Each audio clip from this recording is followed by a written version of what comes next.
ہمیں اپنے دلوں میں ذہنوں میں وسعت پیدا کرنا چاہیے، اور ہم لوگوں نے عام طور پر صرف اسلام اور مسلمان تک سوچا ہے، یا تو اپنے گھر تک سوچا، زیادہ زیادہ اپنے سماج تک سوچ لیا، اور بہت ہی زیادہ وسعت اور فراخی اگر آئی تو صرف اہل اسلام تک سوچا ہے۔ حضرت والا دامت برکاتہم کے خطاب سے بھی بات واضح ہو رہی ہے۔ بچپن سے ہم نے یہاں دیکھا، ہلدیوں کے راستے میں مکان ہے، اس سے آگے بھی بہت سی دھرمشالہ ہیں، جینیوں کے ادارے ہیں۔ جے پور میں ہم نے یہ بھی دیکھا کہ جانور اگر بیمار ہو جاتا ہے تو غیروں نے ان کے لیے ہاسپٹل، شفاخانے بنا رکھے ہیں، اور ایسے بھی ہیں کہ غریب غربا اگر ہیں تو 25 پیسے والا کے نام سے آج تک کی حویلی مشہور ہے، 25 پرانے زمانے میں 25 پیسے کی پرچی بنواؤ اور دوا لے آؤ۔ ایک 60 پیسے والا کے نام سے مشہور راندھیرے دروازے کے پاس میں 60 پیسے کی پرچی بنواؤ، دوا لے آؤ۔ انسانیت کے نام پر ہمیں آپ کو بھی کام کرنا چاہیے۔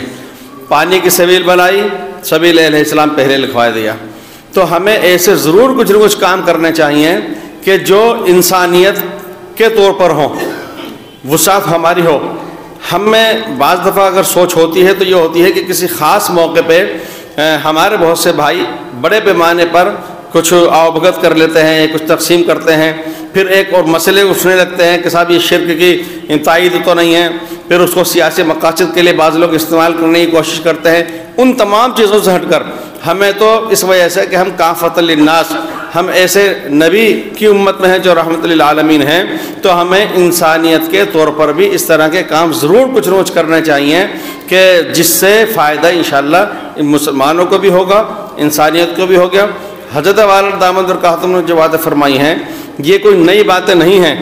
انداز ہو سکتا ہے، لیکن در حقیقت یہ وہی باتیں ہیں تو حضرت مفکر اسلام رحمۃ اللہ علیہ فرماتے چلے آئے ہیں، اور یہ عارضی باتیں اور وقتی باتیں نہیں ہیں، یہ وہ باتیں ہیں کہ جو ہمیشہ سے جن کی ضرورت تھی اور ہمیشہ ان کی ضرورت باقی ہی رہے گی۔ اس لیے ہمیں اور آپ کو چاہیے کہ مل جل کر کے حضرت والا کی ان فرمودات کے اوپر عمل کرنے کی توفیق ہم اللہ تعالیٰ توفیق عطا فرمائے، اور ہم اس پر عمل کرنے کی کوشش کریں۔ السلام علیکم۔